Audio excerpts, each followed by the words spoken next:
بسم الله الرحمن الرحیم راځو د همغه لیکچر په ادامه راځو بل درس ته چې ټاټالوژي او کنټرډکشن دی. لومړی په دې باندې بحث کوو، بیا هغې نه وروسته چې دا پریډیکل لاجیک وایو. نو راځو ټاټالوژي او کنټرډکشن وایو. ځینې ویلیوګان په ټیبل کې موږ او تاسو جوړ کړو. په ټیبل کې ځینې ویلیوګان داسې وي چې سیم یو ډول سره وي.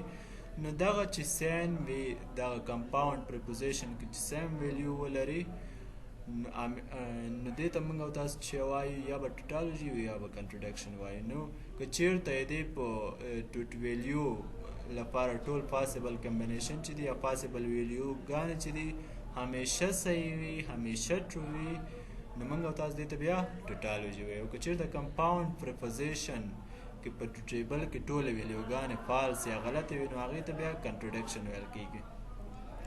نو یو پریپوزیشن چې نه ټاټالوژي وسي او نه کنټرډکشن وسي هغې ته کنټینجنسي ویل کېږي. اوس مثال یې ورکړی دی د ټاټالوژي او مثال یې ورکړی دی کنټرډکشن. بیا بل مثال کې ګورو کنټینجنسي همداسې بل مثال کې بیا ګورو. راځو ټاټالوژي او مثال ته. پی آر ناٹ پی یو ټاټالوژي ده. دا یو کمپاوند پریپوزیشن دی چې دی یو کمپاوند پریپوزیشن دی. وایي پی آر ناٹ پی یو ټاټالوژي ده. اوس څنګه یو ټاټالوژي ده؟ راځو دې ته ټیبل جوړو. پی هم ټرو او فالس او ناٹ پی فالس او ټرو دې ویلیوګانې دي، یعنې دا ویلیوګانې په همدې شکل سره دې ته ورکول کېږي. نو که چېرته دې ترمنځ آر یا ډسجنکشن چې موږ او تاسو ورته وایو هغه استعمال کړو، نو په هغې کې موږ او تاسو ویلو که چېرته یو ویلیو وي غیر له صفر نه یعنې یعنې په هغې کې موږ او تاسو داسې ویلی وو که چېرته دواړه حالتونه غلط وي نو هغه حالت کې دا غلط دی او غیر له دې نه نور ټولو حالتونو کې چې ده دا صحیح ده. مطلب دا دی که چېرته دوه په کمپاوند پریپوزیشن کې چې دوه پریپوزیشن په هغې کې استعمال شوی نو په هغې کې دوه پریپوزیشن داسې وي چې دواړه ویلیوګانې فالس واوسي نو هغه د هغه ویلیو هم فالس ګرځي او غیر له هغې نه نور ټولو حالتو کې هغه صحیح ده. اوس که چېرته دلته وګورو دلته یو ټرو شته دی نو موږ او تاسو وایو چې دا هم ټرو راځي. که دلته وګورو دلته هم یو ټرو شته دی یعنې دواړه فالس نه دي نو دا هم ټرو راځي. نو په دواړه حالتو کې که اوس دلته وګورو اخري نتیجه چې دی یو کمپاوند پریپوزیشن دی دې ټولې ویلیوګانې ټرو شوي، یعنې مطلب دواړه ویلیوګانې یا ټولې ویلیوګانې صحیح شوي یا ټرو شوي، نو موږ او تاسو دې ته یو ټاټالوژي وایو. بل راځو کنټرډکشن ته. په کنټرډکشن کې که چېرته یو کمپاوند پریپوزیشن وي او هغه همیشه فالس اوسي یا غلط اوسي نو هغې ته موږ او تاسو کنټرډکشن وایو. نو پی اینډ ناٹ پی یو کنټرډکشن دی. په کوم حالت کې؟ اوس وایو په دې ترمنځ چې کوم لاجیکل کنیکټیو استعمال شوی دی هغه اینډ دی یا کنجنکشن دی. کنجنکشن کې موږ او تاسو ویلي چې باید دواړه ویلیوګانې دې ټرو اوسي هغه حالت کې دا صحیح او که نه غیر له هغې دې نور حالتونه غلط دي. نو موږ که وګورو په ټیبل کې د پی او ناٹ پی لپاره ټوټ ویلیو چې په همدې شکل سره دي او دې ترمنځ کوم کمپاوند پریپوزیشن چې دی چې موږ او تاسو وایو چې دا یو کنټرډکشن دی نو دې کې ترمنځ لاجیکل کنیکټیو اینډ استعمال کړی نو راځو دا ګورو. دې ټرو فالس چې راځي فالس راځي ولې راځي ترمنځ اینډ استعمال شوی باید دواړه ټرو اوسي چې دا هم ټرو اوسي. نو یو له دوی څخه چې فالس شو دا هم فالس راځي او که دواړه فالس شو هسې نه هم فالس دی. نو دا فالس راغی او دا هم فالس راغی نو دواړه ویلیوګانې فالس راغلی نو موږ او تاسو وایو چې دا څه شو یو کنټرډکشن شو چې په ټیبل کې دې ویلیو او پاسبل ویلیو هغه فالس راغلی. بل راځو ایکوالنس وایي. که چېرته دوه پریپوزیشن موږ او تاسو ولرو او په ټیبل کې د هغه ویلیو یو شان راشي نو موږ او تاسو بیا هغې ته ایکوالنس وایو. اوس مثال یې ورکړی دی پی امپلایز کیو وایي مساوي دی ناٹ کیو امپلایز ناٹ پی سره دا یو کنټرپازیټیو هم کېدلی شي، یعنې دغه حالت ته کنټرپازیټیو حالت هم ویلی شي. نو دا وایي له دې سره ایکولنټ دی. اوس که ګورو پی او کیو خو دواړه ورکوي دې لپاره پاسبل کمبینیشن هم لیکو نو هغه چې ورکړه اوس پی امپلایز کیو امپلیکیشن کې موږ او تاسو ویلي که چېرته لومړی صحیح او دوم غلط اوسي نو هغه حالت د دې غلط او غیر له هغې نه دې ټول حالتونه صحیح دي، یعنې مطلب دوم حالت دې غلط دی دې لپاره غلط ووته. نو پی امپلایز کیو لپاره لومړی کې چې د ټرو د صحیح د مشکل نشته. که لومړی ټرو شو دوم فالس شو دا حالت فالس دی دلته فالس شو او دا نور حالتونه دي چې هر حالت ولري ټرو دی نو دا نور حالتونه یې ټرو شوي. همدارنګه ناٹ کیو امپلایز ناٹ پی کې موږ او تاسو داسې کوو کیو دلته ناٹ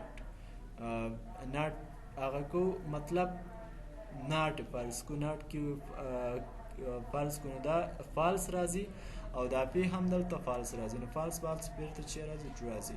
په دوهم حالت کې دا هم فالس راځي او دا نور حالتونه دې که ناټ وګرځو دا هم چې راځي ټرو راځي. نو که موږ او تاسو وګورو په لومړي حالت کې دا چې شو ټرو راغی، یعنی دواړه لومړی اول را کې دواړه صحیح راغله، دوم را کې دواړه فالس راغله، په درېیمه را کې دواړه ټرو راغله، په څلورمه را کې دواړه ټرو راغله. یعنی څنګ په څنګ کوم ویډیوګانې چې دي هغه یو شان راغللې.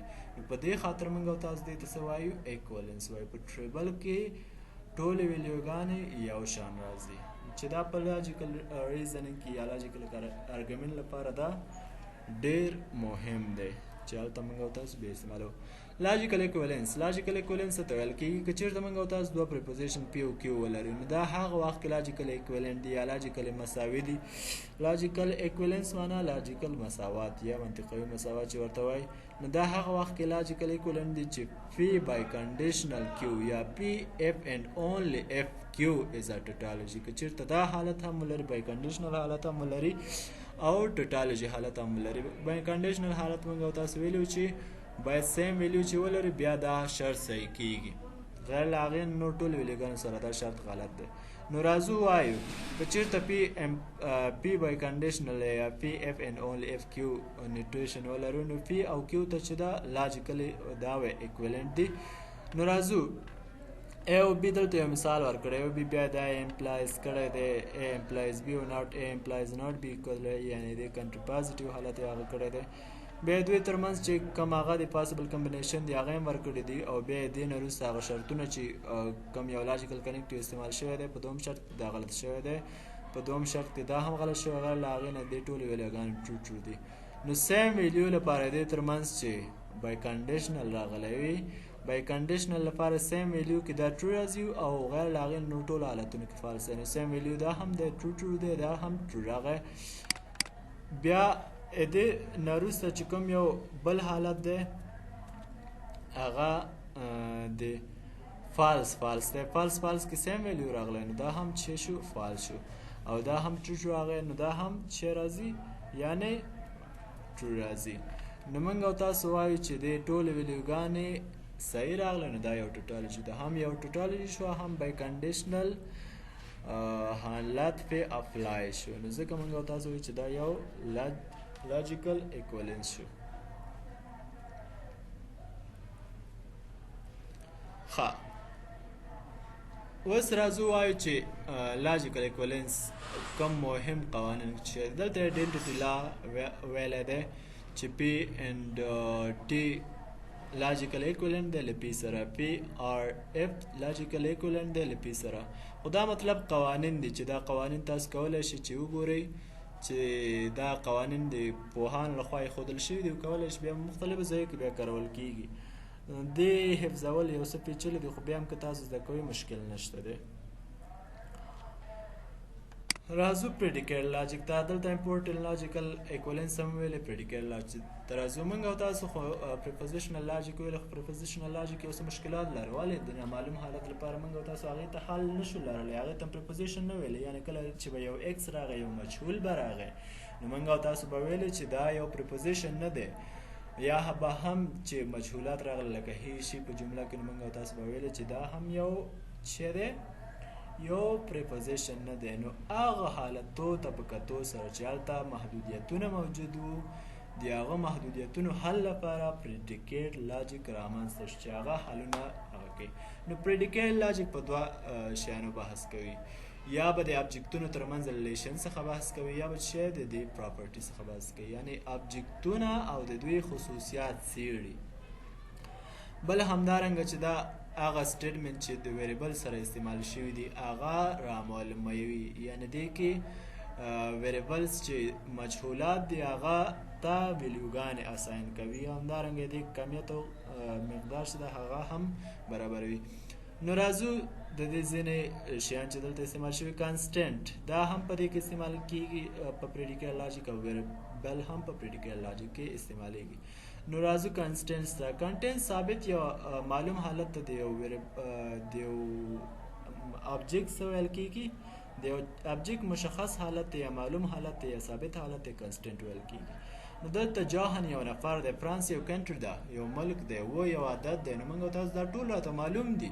موږ او تاسو وایو چې دا یو کنسټنټ دی. ثابت یا معلوم حالت دی. دا ټول ابجکتونه دي، شیان دي. کس هم شي کې راځي، فرانس هم شي کې راځي، او و چې دی دا هم یو شي کې راځي یا ابجکت راځي چې دا یو مشخص یا ثابت ابجکتونه دي. موږ ته معلوم دي. نو موږ او تاسو وایو چې دا کنسټنټ دی. خو مجهولات ویریبلز، مجهولات سپیسیفیک ټایپ ابجکت چې موږ او تاسو سره ریپرزینټ کوي د یونیورس اف ډیسکورس په واسطه. دې ته سوال کېږي ویریبلز ویل کېږي. مطلب مجهولات یونیورس اف ډیسکورس وایو. ښه مثالو کې ایکس وای ورکړی. ایکس وای مجهولات معلوم نه دي. څوک دي، څه دي، ملکونه دي، خلق دي، عادات دي، حیوانات دي، څه دي، نه دي معلوم که نه ایکس وای. نو موږ او تاسو راځو دلته یونیورس اف ډیسکورس ته. یونیورس اف ډیسکورس دلته موږ او تاسو ویلې چې دې په واسطه معلومیږي. یونیورس اف ډیسکورس هغه محدودیت، هغه ساحه، هغه کچ ته ویل کېږي. یعنې چې دا په کومه ساحه کې راځي، په کوم سیټ پورې راځي، په کومو خلکو، په کوم ګروپ پسې راځي. نو دلته یونیورس اف ډیسکورس کې د خلک اوسي، سټوډنټ اوسي، نمبر اوسي، کنټریز اوسي، شیان اوسي، حیوانات اوسي. نو د ټولو شیانو یا د ټولو سیټ ته بیا څه ویل کېږي، یعنې یو سیټ ته بیا یونیورس اف ډیسکورس ویل کېږي. که چېرته خلک وي ایکس او وای، نو موږ او تاسو وایو چې د یونیورس اف ډیسکورس خلک دی. که چېرته سټوډنټ وي نو یونیورس اف ډیسکورس بیا سټوډنټ دی. که نمبر وي نو یونیورس اف ډیسکورس بیا نمبر دی. نو راځو پریډیکیټ ته. پریډیکیټ لاجیک په پریډیکیټ لاجیک کې پریډیکیټ پیژنو چې پریډیکیټ څه ته ویل کېږي. له یو څخه زیات مطلب دوه یا زیات ویریبلونه یا کنسټنټ موږ او تاسو ولرو چې دلته مو ویلی چې کنسټنټ ثابت حالت د یو ابجکت ویل کېږي، ویریبل یو مجهول حالت ته د یو ویریبل ویل کېږي، د یو ابجکت ویل کېږي. نو د ابجکتونو چې له یو څخه زیات دوه یا ډېر ویریبلونه یا کانسټنټون مطلب مجهولات یا ثابت رقمونه موږ او تاسو ولرو، نو دې ته پریډیکیټ ویل کېږي. چې موږ او تاسو ته ریپرزینټ کوي یا وړاندې کوي پراپرټي یا ریلیشن امانګ آبجکټس، یا به خصوصیات موږ او تاسو ته وړاندې کوي، یا به د ابجکتونو ترمنځ ریلیشن اړیکې وړاندې کوي. نو راځو پراپرټي څه دی. پراپرټي راځو وایو. مثالونه: کار 23 is red. یعنی دغه کار 23 چې د یو موټر نوم دی، د رنګ چې د ریډ د سور دی، دا رنګوالی چې سور رنګ لري، دا پراپرټي شو که نه؟ نو دا یو پریډیکیټ لاجیک شو، دا یو پریډیکیټ شو. بل سټوډنټ ایکس یو شاګرد دی. ایکس چې یو کس شو، نو دې دغه سټوډنټ والی یا شاګرد والی یو خاصیت شو که نه؟ چې شو؟ یو خاصیت شو. نو دا هم یو پریډیکیټ شو. بل راځو میرر جان آن. جان یو نفر دی، آن دا مطلب جان یو نر دی او آن یو ښځه ده. دې ترمنځ ریلیشن چې دا اړیکه د میرر دی، یو واده دی. نو دوی ریلیشن وښود. دلته چې وښودو دوی ترمنځ د ابجکتونه چې جان او آن ابجکتونه شو، دوی ترمنځ یې هغه ریلیشن وښودو چې دا هم یو پریډیکیټ دی. یعنې دلته د ابجکتونه چې کار 23 او ایکس دی، دې ترمنځ یې هغه خاصیتونه وښودو. او په دې مثال کې بیا میرډ دوی ترمنځ هغه ریلیشن یې وښودو، د ابجکتونو ترمنځ هغه ریلیشن یې وښودو چې دا هم یو پریډیکیټ شو. نو پریډیکیټ به یا خاصیتونه موږ او تاسو ته پراپرټي به وړاندې کوي، یا به د ابجکتونو ترمنځ ریلیشن وړاندې کوي. نو که چېرته موږ او تاسو پی مطلب پریډیکیټ ایکس نامعلوم دې ته رقمونه ورکو، عادات ورکو، نو دا به یا به ټرو ویلیو موږ او تاسو ورکو ویلیو دې لپاره، یا به فالس ورکو. ایکس خو نامعلوم دی، مجهول دی، ویریبل دی که نه، نامعلوم دی. نو موږ او تاسو دې ته چې ویلیو اساین کوو، یا به ټرو اساین کوو یا به فالس اساین کوو. نو چې د ایکس لپاره به یا دا اخلي یا به نه اخلي. نو که موږ چېرته دغه ایکس ویریبل فرض کوو، دې لپاره ابجکتونه چې دي د یونیورس اف ډیسکورس څخه راخلو. یعنې که چېرته ایکس ابجکتونه فرض کړو، نو یونیورس اف ډیسکورس یا هغه ساحه به ورته ښیو چې له چا څخه راخلو. فرضاً مثال یې ورکړی دی سټوډنټ ایکس شو. سټوډنټ ایکس یو مثال یې ورکوي ویر د یونیورس اف ډیسکورس آر پیوپل. نو دې ته یونیورس اف ډیسکورس چې ورکو، خلق ورکو. د ایکس لپاره یونیورس اف ډیسکورس چې شو، خلق شو. نو راځو بیا دې مثالونو کې ګورو. دې ته دوی ترمنځ چې کوم یو هغه د پراپرټي ده، پراپرټي چې سټوډنټ والی پراپرټي شو چې مختلف ویلیوګانې ورکو. دلته ویلیو ورته اساین کوو چې دا ویلیو ټرو دي که فالس دي. یو کلاس شو، په کلاس کې ګورو چې دا کسان شاګردان دي که نه. جاهن شرط ورکړی که if جاهن is a student که چیرته جاهن یو student وي نو دا true کا که چیرته ان یو student وي نو دا هم true دی یعنی که چیرته دې کې موجود وي په شاګردانو کې نو موږ او تاسو وایو چې دا true دی که چیرته جین بیا په شاګردانو کې نه وي موجود شاګرد نه وي نو دا بیا فالس راځي جین student بیا څه شو فالس شو خدا خو پراپرټیز کې ویلې اوس مثال راځو د دوی ترمنځ د ابجکتونو ترمنځ ریلیشن ورکو چې دلته کولی شو مور ارګومنټس یا نور ډېر فرضیې استعمال کو یا ډېر دلیلونه استعمال کو د ابجکتونو ترمنځ چې ریلیشن استعمالیږي یعنی ډېر مثالونه موږ تاسو ورکو چیرته کیو ایکس وای وي داسې چې کیو ایکس پلس 5 لوی وي له وای نه نو موږ تاسو بیا وایو چې دا کیو ایکس وای د پریپوزیشن دی نه دی پریپوزیشن ځکه نه معلوم دی مجهول دی کیو ایکس وای نه دی معلوم نو دې ته پریپوزیشن موږ او تاسو نشو ویلی کله چې قیمتونه بیا ورکو بیا پریپوزیشن ویلی شو اوس که دلته کیو ایکس ته 3 او وای ته 2 قیمت ورکو نو دې ته بیا پریپوزیشن ویلی شو چې دا یو صحیح دی یعنې مطلب دا یو پریپوزیشن دی که چیرته اوس ایکس ته 3 ورکو او وای ته 2 ورکو نو 3 جمع 5 8 او وای ته ورغله یعنې 8 له 2 څخه لوی شو نو موږ او تاسو وایو چې دا یو پریډیکیټ شو دا پریډیکیټ ټرو شو بل که چیرته ایکس ته 1 ورکو او وای ته 6 ورکو نو دغه بیا 1 جمع 5 6 راځي او دا هم 6 راځي 6 نو 6 لوی نه دي کنه دا فالس راځي بیا کیو ته که چیرته دلته ایکس ته 2 ورکو او وای ته هم 2 ورکو نو 2 جمع 15 ورځي چې دلته 2 راځي دلته هم موږ او تاسو 2 ورکړي نو ونه 2 لوی شو چې دا هم ټرو راځي او که چیرته موږ او تاسو یو مثال ورکړو چې کیو 3 وای دا یو پریپوزیشن کېدلی شي نه دې ته پریپوزیشن نشو ویلی ځکه چې دا نه پوهېږو چې دا ټرو ده او که فالس دی راځو په د پریډیکیټ لاجیک کې د ګروپ اف ابجکټس په باره کې خبرې کوو دلته خو یو د ابجکټونو ترمنځ هم خبرې کولې یا هم 2 ابجکټونه ورکړو یا به یو ابجکټ خو اوس راځو د ابجکټونو په همدغه پریډیکیټ لاجیک کې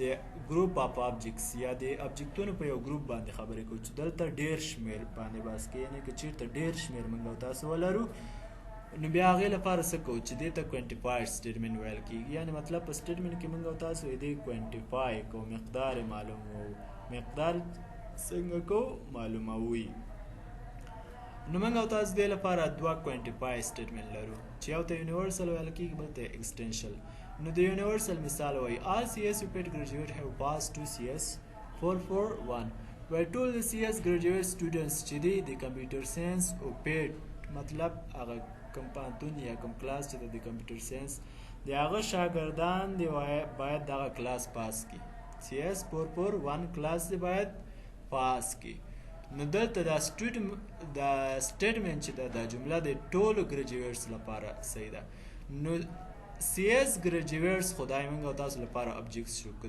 ټول بیا فرض کو نو دا موږ لپاره کوانټیفای سټیټمنټ شو په پریډیکیټ لاجیک کې دا کوانټیفاید سټیټمنټ شو ټولو لپاره د ټولو ګریجویټس لپاره دا بیا صحیح راځي ځکه موږ تاسو دلته آل ذکر کړو د ټولو لپاره بیا دا صحیح راځي چې دې ته یونیورسل کوانټیفایر سټیټمنټ ویل کېږي یا کوانټیفایر ویل کېږي ایکسټینشن کوانټیفایر کې بیا داسې دی یا ایکسټینشن کوانټیفایر سټیټمنټ کې سم CS مثال کې ورکړل سم CS student graduate with honor یعنی ځینې د CS شاګردانو څخه له کریډټ سره فارغېږي یعنی سام یې ښودلی سام ځینې ګروپ اف ابجکټ که نه دلته آلو دلته سام شو ګروپ اف ابجکټس چې موږ تاسو ویلی یعنې د ابجکټونو په یو ګروپ باندې چې بحث کوي نو دلته CS students شو دا باید ګریجویټ شي له د هانر سره مطلب CS student خو بیرته ابجکټونه شو خو ګروپ بیا چې شو سام شو ځینې شو نو ځینو ته بیا سوال کېږي چې په ځینو باندې د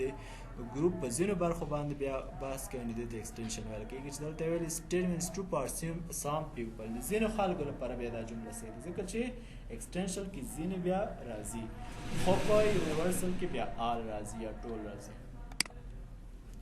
راځو یونیورسل کوانټیفایر ته وایي که چېرته PX یو پریپوزیشن وي نو PX ټرو دی د آل ویلیوګانو د X لپاره یا ټولو قیمتونو د X لپاره په ډومین اف ډسکورس کې یا په یونیورس اف ډسکورس کې چې د هغه تاسو ته ښایي مطلب ټول ویلیوګانې که ایکس ته موږ او تاسو ورکو په هغه ډومین اف ډسکورس کې نو هغه ټول قیمتونه بیا دا اخیستی شي نو د ټول لپاره بیا دا صحیح ده چې دې ته یونیورسل کوانټیفایر وایي یونیورسل یعنې د ټول لپاره او کوانټیفایر کیفیت معلومونکی یا کوانټیفای کوونکی نو دلته دې قاعدې په اساس ښودل کېږي سرچپه ای ایکس مطلب فار آل ایکس فار ایوری ایکس پی ایکس فار آل ایکس یا فار ایوری ایکس پی ایکس نو دا د دې ته یونیورسل کوانټیفای د پی ایکس ویل کېږي چې as for every x پی ایکس په دې شکل سره ویل کېږي نو موږ او تاسو یو مثال ورکو که چیرته پی ایکس ولرو داسې چې ایکس لوی وي له ایکس ماینس 1 څخه نو د دې لپاره what is truth value of all x for x نو د all x for x لپاره truth value چې د فرض کوو د یونیورس اف ډسکورس یا دلته x ته چې کوم قیمتونه ورکو یا هغه ساحه چې ټاکو نو x لپاره ټول ریال نمبر یا حقیقي عدد ورکو ریال نمبر له یو څخه زیات عددونه له یو څخه پورته عددونه نو مثال کې وایي یعنی که چېرته موږ او تاسو دوه ورکو نو دوه خو دلته صحیح شو دوه نه منفي یو شو دوه لوی شو له یو نه کنه که درې ورکو درې منفي یو دوه شو درې له دوه نه لوی شو څلور ورکو یا لس ورکو لس دلته پاتې شو خو لس منفي یو نه راځي چې بیرته دا چې شو لوی شو یعنی د ټولو حقیقي عددونو لپاره دا صحیح ده نو موږ ځکه وایو چې انسر کې every number x is greater than itself minus 1 هر یو نمبر له خپل ځان منفي یو څخه لوی دی په ځکه چې پر all x پی ایکس is true دغه مثال لپاره دغه څه ده true ده نو پی ایکس د صرف پی ایکس ته موږ او تاسو پریپوزیشن نشو ځکه چې زیات قیمتونه اخیستلی شي پر all x پی ایکس یو پریپوزیشن کېدلی شي ځکه چې پر all x from the universe of discourse پی ایکس is true یعنی یونیورس اف ډسکورس کې چې موږ او تاسو قیمتونه ویلي که هغه ټول قیمتونه ورکړو دلته هغه لپاره دا ټرو راځي چې دا بیا یو پریپوزیشن کېدلی شي ایکسټنشن کوانټیفایر کې داسې وایو که چېرته پی ایکس یو پریپوزیشن ولرو نو ځینې الیمنټ چې په ډومین یا یونیورس اف ډسکورس کې موجود وي نو د ځینو لپاره پی ایکس بیا ټرو ده یعنې دې نوټیشن لپاره بیا داسې دی for some x p x x denotes that the quantification of x or this will key there is an x such that px is a true موږ او تاسو داسې هم ویلی شو for some x px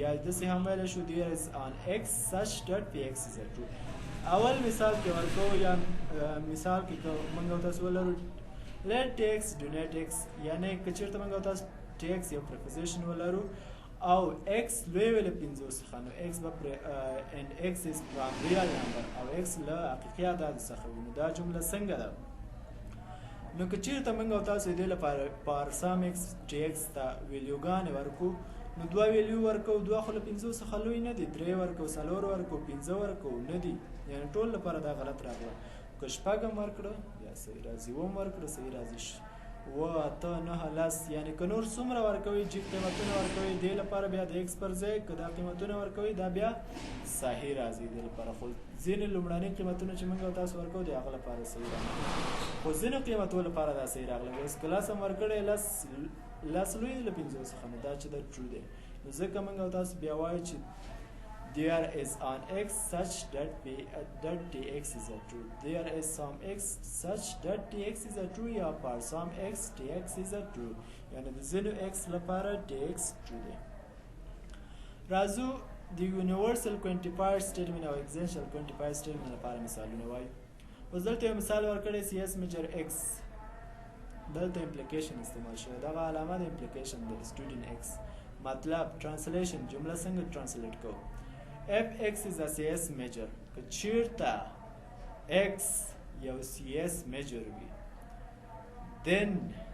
then خو موږ او تاسو ویل چې by conditional case او then استعمالو کنه نو then x is a student نو then x is a student چې x یو student دی نو preposition کې موږ او تاسو وایو چې دا یو preposition نه دی ځکه چې x نامعلوم دی مجهول دی او که چیرته بیا داسې وایو چې for all x CS measure x f for all x یعنی که داسې وایي f for all x CS measure then x students. See, in this way, for all pupil, it holds that if a person is a CS major, then she is a student. يعني د ټولو خلکو لپاره universe of discourse pupil شو دلته، خو د ټولو خلکو لپاره یا for all لپاره چې شو بیا دا all لپاره خو چې دا universal quantifier statement د all لپاره چې د all people لپاره راغی دلته بیا موږ او تاسو دې ته preposition ویلی شو ځکه چې دا بیا معلوم شي موږ او تاسو لپاره د ټولو خلکو لپاره.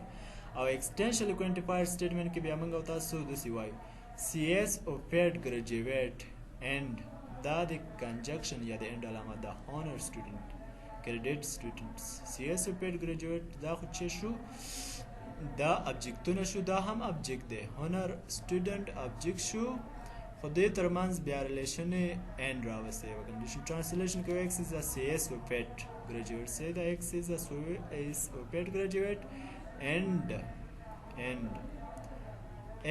x is a honor student. x is a honor student. نو دا یو preposition دی نه دی، خو بیا داسې کوو for some x CS or paid graduate X and honor student X. Yani translation this way there is on a person who is a CS or paid graduate and who is also a honor student. Yani there is on a person this way yeah, for some there is some persons who is a CS who are a CS or paid graduate and who are also a honor students. بیا دا چې دا دې لپاره صحیح راځي. extension statement دلته ګروپ اف ابجیکټ په باره کې موږ تاسو خبره کوو. ځین لپاره بیا موږ تاسو extension لپاره for some x یا there is an x راولو، او د universal لپاره for every x یا د for all x یا د all people لپاره یا for all object لپاره موږ تاسو خبرې کوو. چې دا موږ تاسو په predicate logic کې universal quantifier statement universal quantifier extension quantifier statement او مخکې چې کوم واضح کړ tautology contradiction